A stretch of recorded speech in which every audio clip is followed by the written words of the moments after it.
Assalamualaikum warahmatullahi wabarakatuh, and salam sejahtera to all my student. Let's continue our lesson, my student.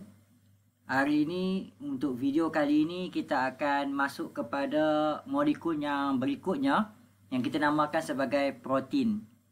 Pada kelas-kelas kita yang lepas, melalui beberapa video, kita dah belajar tentang beberapa molekul. Yang pertama, kita dah mengenali tentang water. Kemudian kita dah belajar tentang karbohidrat ya pelajar. Berikutnya kita dah belajar tentang lipid. Maka tibalah masa untuk kita melihat kepada molekul yang terbaru, iaitu dinamakan sebagai protein. Pelajar sekalian, protein adalah satu molekul yang amat penting untuk kehidupan.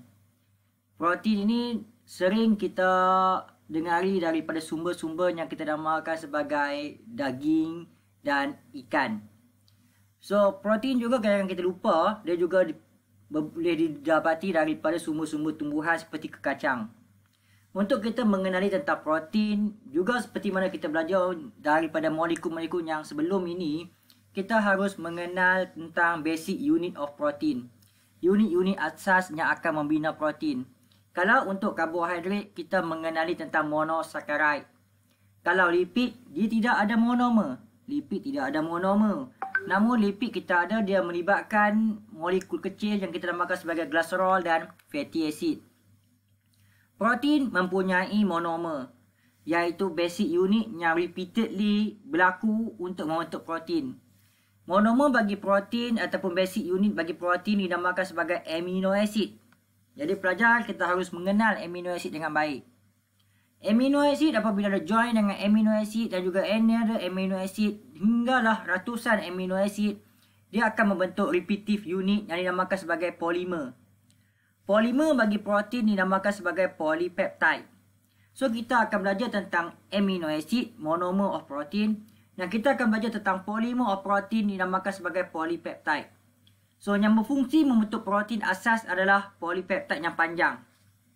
Baik pelajar, sebelum kita lihat kepada satu molekul yang besar, makromolekul seperti polypeptide, kita harus mengenal dia punya basic unit, iaitu dinamakan sebagai amino acid.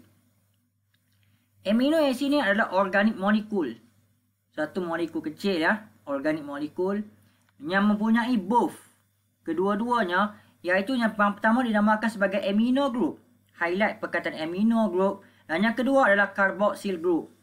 Amino group dan carboxyl group ini, seperti yang kita tahu daripada pelajaran-pelajaran yang lepas, mereka adalah functional unit. Unit yang boleh menyebabkan amino acid berfungsi. Amino group dan juga carboxyl group ni membawa kepada ciri kepada positive charge dan negative charge yang ada pada amino acid. Jadi pelajar, benda yang besar seperti protein ni ada unit kecil dia, iaitu amino acid. Dan amino acid ni harus berfungsi dengan dua kumpulan ini yang kita sebutkan tadi, iaitu yang pertama carboxyl group dan juga amino group. Mari kita lihat bagaimanakah amino acid ni dilukis. Kalau kita tak pandai lukis amino acid, maka kita ada masalah untuk mengenal struktur ini. Bagi memudahkan kita untuk macam mana kita melukis struktur amino acid ni, pelajar harus mulakan dengan alpha carbon, iaitu karbon di tengah ini. Seperti yang kita belajar dalam chemistry, satu-satu atom karbon ni dia ada 4 ikatan yang boleh dibina daripadanya. Ikatan yang pertama akan berhubung dengan carboxyl group. Carboxyl group yang seperti yang kita dah belajar dalam fatty acid, dia mesti ada C double bond O, OH. Dalam aqueous solution, dia akan membentuk C double bond O, O minus. Maka sifat carboxyl group ni adalah negative charge. So dalam kurungan, negative charge in the aqueous solution. Linkage yang kedua, untuk karbon ini dia akan menghubungkan dengan amino group. Ya, amino group pelajar. Amino group. Amino group dicirikan dengan NH. Dalam satu-satu molekul aqueous solution, apabila dia react dengan air, dia akan membentuk NH+. Ya, kalau tadi negatif, sekarang positif. Maka amino group dalam kurungan positively charged in the aqueous solution. Maka dalam aqueous solution, dia ada negative charge, dia ada positive charge. Maka sifatnya adalah zwitterion. Tu sifat yang utama bagi dua benda ni. Linkage yang ketiga untuk alpha carbon, dia akan menghubungkan dengan hydrogen atom. Semua amino acid ada hydrogen atom. Dan linkage yang keempat, ni penting ni pelajar. Yang keempat. Linkage yang keempat bagi karbon pada alpha carbon ini, dia akan menghubungkan dengan R. Simbol R. Kita dah banyak jumpa simbol R dalam fatty acid. Dalam fatty acid pelajar, jangan confuse. Dalam fatty acid, ya, R ini adalah long hydrocarbon chain.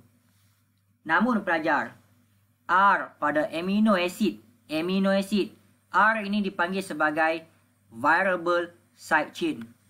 Dan R ini berbeza-beza antara satu amino acid dan amino acid yang lain. Ingat ya, ada carboxyl group bersifat negative charge dalam aqueous solution. Ada amino group yang bersifat positive charge dalam aqueous solution. Ada hydrogen atom yang standard. Dan ada R yang variable. Berbeza-beza. R ini dipanggil sebagai side chain. Itu amino acid. Faham kan macam mana nak lukis? Mulakan dengan alpha carbon. Baik. Amino acid seperti yang saya sebut sebelum ini, when they join together, amino acid, bila dia join banyak-banyak, dia akan membentuk polymer of protein.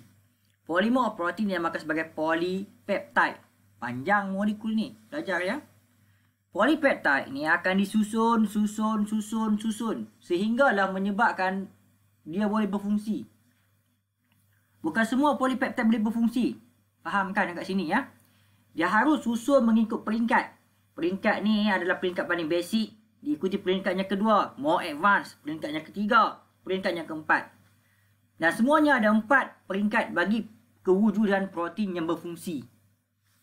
Baik pelajar. Lihat yang pertama ini. Ini kita panggil polypeptide. Amino acid. Dan amino acid ni dihubungkan antara satu sama lain melalui proses condensation. Dan dia menyebabkan satu ikatan. Ikatan ini dinamakan sebagai peptide bond. Dalam situasi ini, polypeptide ini masih lagi belum berfungsi. Ini adalah a linear polypeptide chain. Yang paling asas sekali.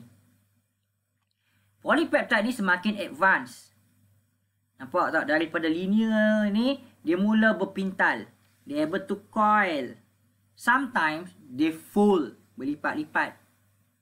Nampak tak? Dia mula berpintal. Coil. So, polypeptide pada peringkat ini dinamakan sebagai secondary structure. Ini primary structure. Ini secondary structure. Ada ikatan di sini. Antara satu amino acid dan amino acid, dia ada ikatan peptide bond.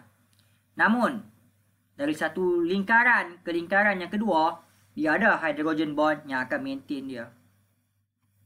Peringkat yang ketiga, polypeptide ni mula boleh berfungsi sebab dia mula ada shape.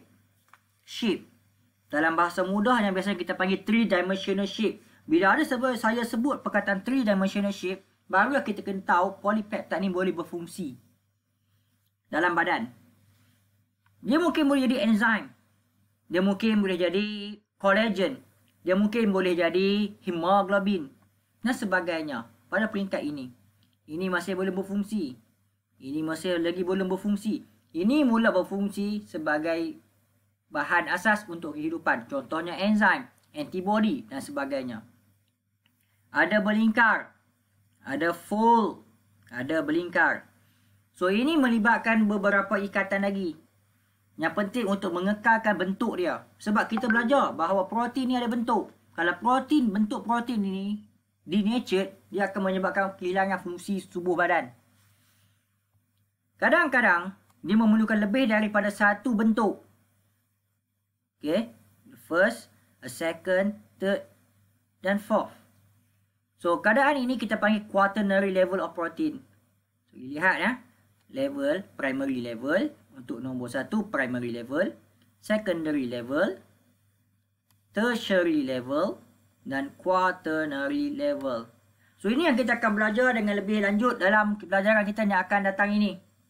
Kita dah tahu bahawa untuk kita study protein ni, kita kena study monomer dia. Dan kita tahu kita kena study polimer dia. Dalam keadaan monomer, kita akan belajar bagaimana amino acid ni berfungsi. Kadang-kadang polimer kita kena tahu bagaimana polipeptide ini akan menjadikan dia sebagai protein yang berfungsi. Baik, itu saja untuk kita lihat pada video kali ini. Untuk video akan datang kita akan study lebih detail tentang amino acid. So, Assalamualaikum warahmatullahi wabarakatuh and very good morning to all of you.